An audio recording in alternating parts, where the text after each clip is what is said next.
Hey everybody, Wilder here, and 2025 was an interesting year for games, to say the very least. We got some amazing games, some alright games, some questionable games, and honestly, the biggest one, some expensive games. Gaming is getting more expensive than ever, and it's already crazy. That being said, I did play a few bangers this year, and I had a great time with the games that I did choose to play, so I wanted to talk about them and share with you all. Something to keep in mind about this list is that there are a couple of games that didn't necessarily come out in 2025, but they're still games that did get new life in 2025, one way or another. So I did put them on here, it's just one or two, but I did put them on here because it felt more than fair with how much time I put into them this year. But enough yapping from me, let's get into the top 10 games I played and loved in 2025. Number 10, Chibi-Robo. Even though Chibi-Robo is an older game, it did come out for the Switch 2's GameCube player. I was really excited to try this one out when it was announced to be coming to the Switch 2 because I had never played this one before. I mean, there's a reason for that. I had wanted to play this for a while and I wasn't disappointed. What a cute game, full of creativity. I love the visuals, first of all. I grew up with the GameCube and the PS2, so the feel of this game was very comforting and nostalgic to me.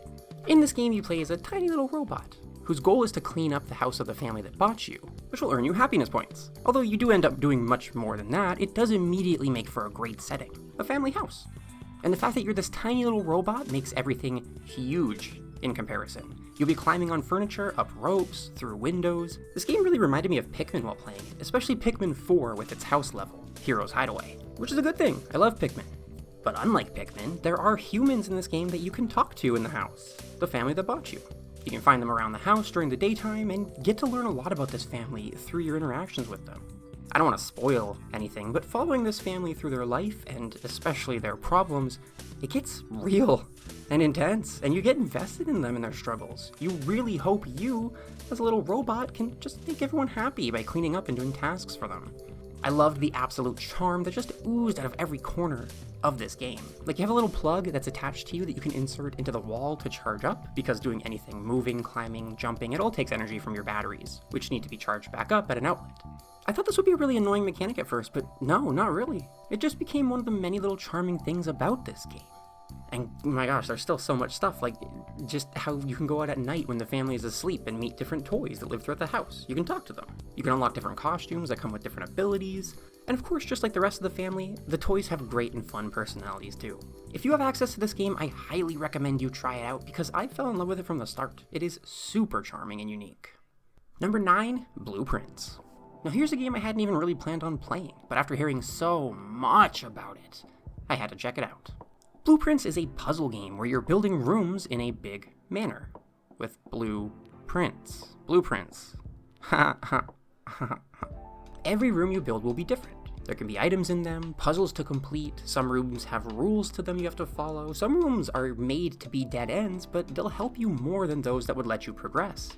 And while you're doing this all, there's a story here to be uncovered, bit by bit. You'll learn about people, ones who lived here, ones who worked here, you'll learn about their struggles, their sadness, their accomplishments, and it can get really somber at some points. The main gimmick of this game, though, is that you have a limited number of times you can enter and exit rooms every day.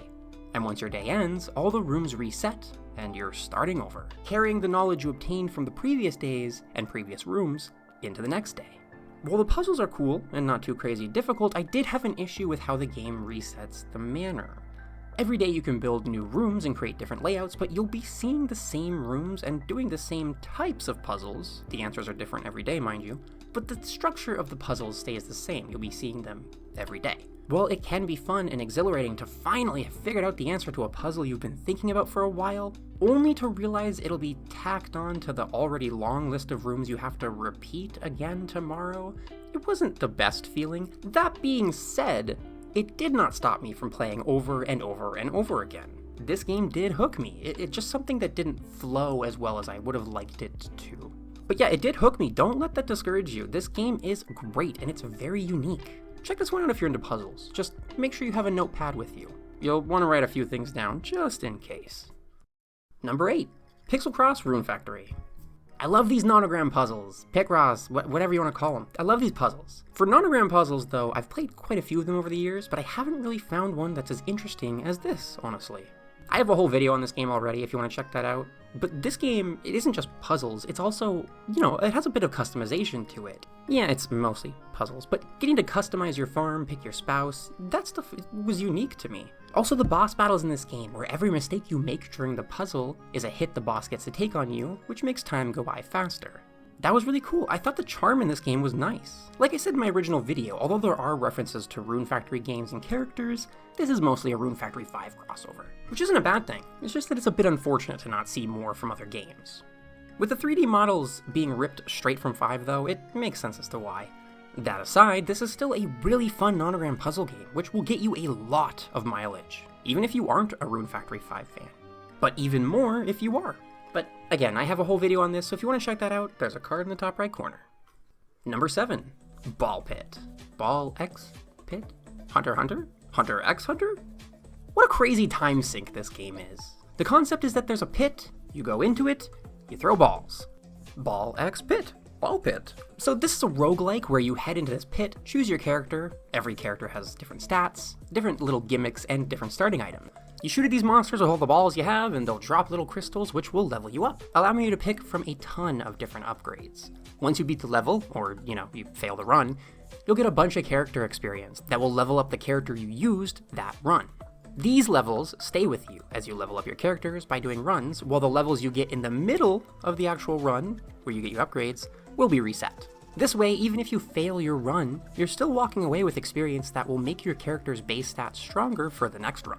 Oh yeah, did I mention that there's farming in this game? When you exit the pit after a run, you come back to your home base where you can build structures and houses which will buff and unlock more characters. You can plant wheat, trees, and place rocks, all which you can harvest. You can even spend gold, which you get on runs in the pit, and spend resources you farm and collect to upgrade everything, giving you more harvest yields and more buffs to your characters. I love that this home base and this farming stuff, it connects to your runs in the pit. But you can only harvest your resources once after every run through. So once you're done on the surface, it's time to head back into the pit. And you can see how this can get addicting. Number 6, Oblivion Remastered. The Elder Scrolls IV Oblivion is a game that is very near and dear to my heart. It's my favorite Elder Scrolls game, and funny enough, when I first played it back in the day, I actually didn't get into it, and I dropped it for quite a while. But now here we are, and I've sunk so many hours into that game. So you know that when this remaster dropped, I had to jump on it right away. This remaster at its core is just Oblivion, but it has a fresh and, may I say, quite nice looking coat of paint thrown over it thanks to Unreal Engine. This is such an interesting concept to me. It looks really good, but when you're playing it, you can feel that it's still the old Oblivion. Under all that, it is. But it looks really good. And it being the old Oblivion underneath, that's not an issue, it's just something I'm pointing out because, obviously, like I said, I love me some Oblivion. So going through this game again with these new visuals, it was like a dream. The performance issues, though, were not a dream, and neither were the bugs that came with it. Not appreciated, but still, I really enjoyed myself. I found myself taking my time and listening to, going through, and paying attention to everything I've already seen many times over, just to appreciate the new visuals. And that's the main reason this game is on this list, because it got me to experience one of my favorite games all over again. What more could I ask for? Oh yeah, how about I ask for more patches? Upkeep the game! Number 5, Story of Seasons Grand Bazaar. First of all, talk about a fun, super fun shop system. The Bazaar in this game is so much fun, I look forward to it every single week. I'm really glad that, the main attraction of Grand Bazaar, the Bazaar itself, is fun, because it could have gone a different way. Also, as you do requests for other characters looking to open Bazaar stalls, you can populate the space, and over time you get access to new shops with different products. Just what Story of Seasons is really, really good at. I love that feeling of building up a small little bazaar into a big market. It's really satisfying. Even though there's a big focus on the bazaar, farming is still here, and as fun as ever, which I expected, of course. Not to mention the traversal in this game. They gave us the jump button back. I love it so much. And also, you get a glider, which we saw in that trailer way back when.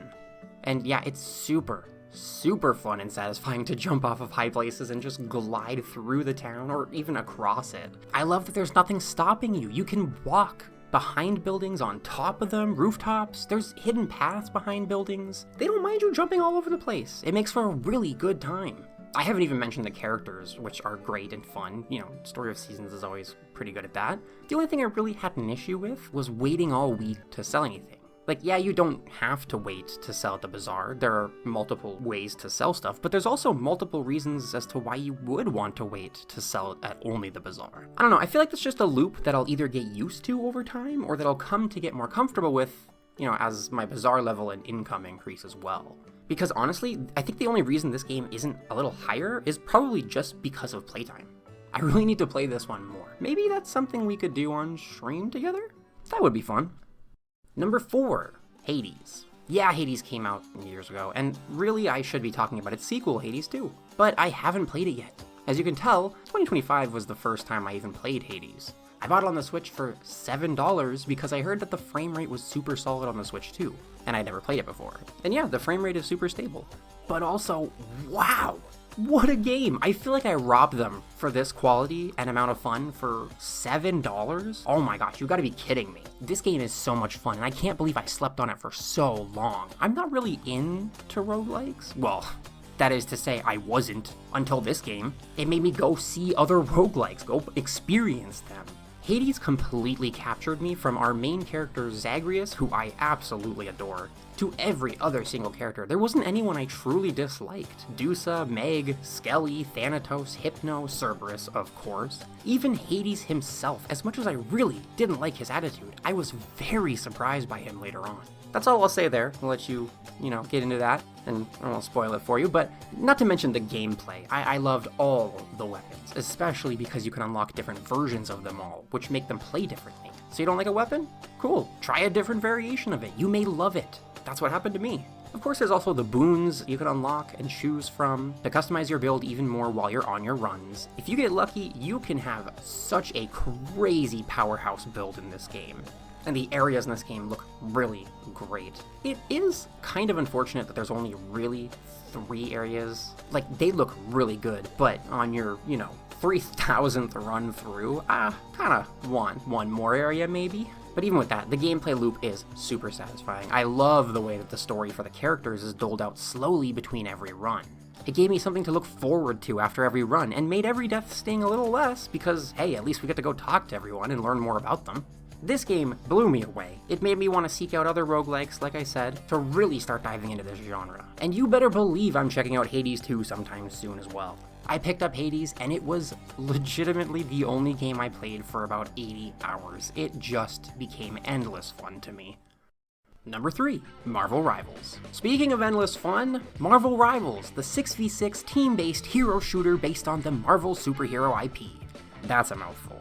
Yeah, it did come out in 2024, but it came out in December. And also the fact that this is a live service game which receives constant updates, I thought putting it here for its first year on the list really did fit.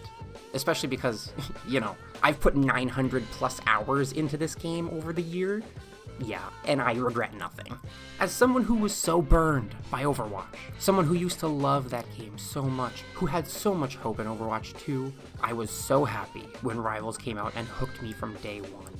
Not only am I a hero shooter fan, but I'm also a Marvel fan. I love superheroes, so seeing characters like Spider-Man and Captain America with such wild picks, like Squirrel Girl and Jeff the Land Shark, that's awesome, and I love hearing all these interactions. Not only that, but of course they made the heroes fun to play. Every hero really feels unique, and for the most part gives you that really nice power fantasy where you do feel like the hero.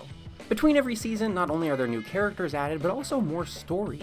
Rivals releases story with their heroes, and it makes for a very interesting and honestly really fun multiverse to keep up with. Of course, you also need good maps for any multiplayer game to truly succeed, and although it took them a while at first, and although there may be just a few too many maps with similar themes, the map pool is overall good. I like them, and I like that you can destroy the environments as well.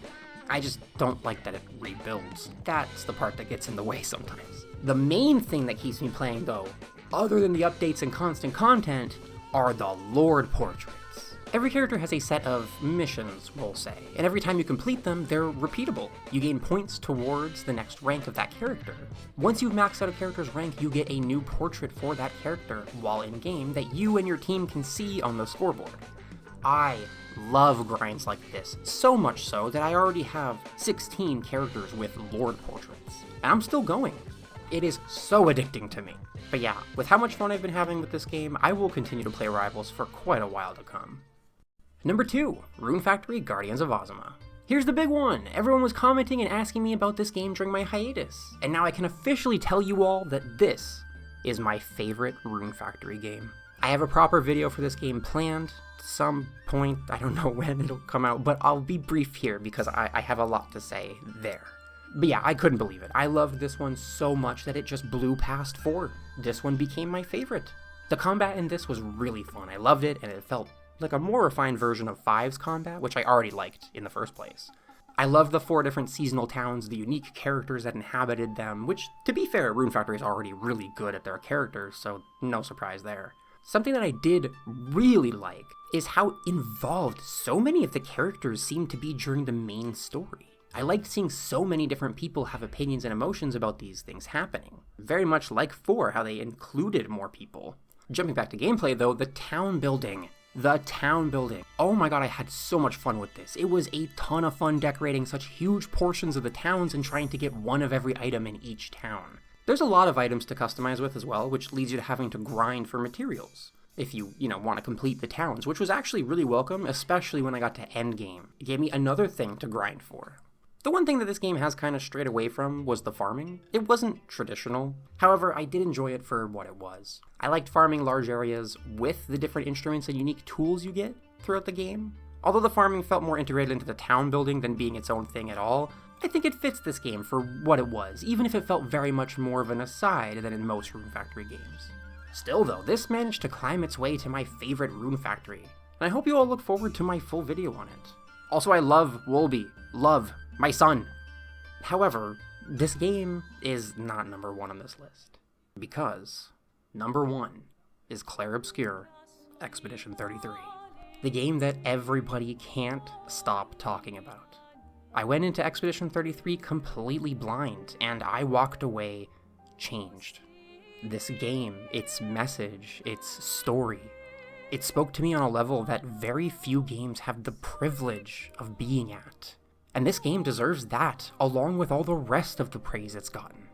An amazing story about grief told in such a mature way with beautiful visuals, amazing and fun, interactive turn-based combat. Some of the most real-feeling characters I've come across in a video game in a while, all accompanied by one of the most breathtaking, beautiful scores in any piece of media I have ever heard. I'm not kidding when I say that as much as I love Guardians of Azuma, it wasn't even close. The distance between second and first place on this list is astronomical.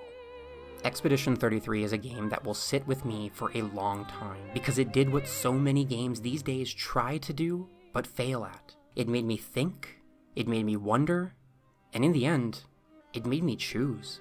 It is unreal that we got a game like this. Please, if you haven't, go experience this art. Put it on story mode if you have to, but please, give this game a chance. For those who come after. And there's my list. Let me know what you think about it in the comments below, and also let me know if you've played any of these games and what you thought about them as well.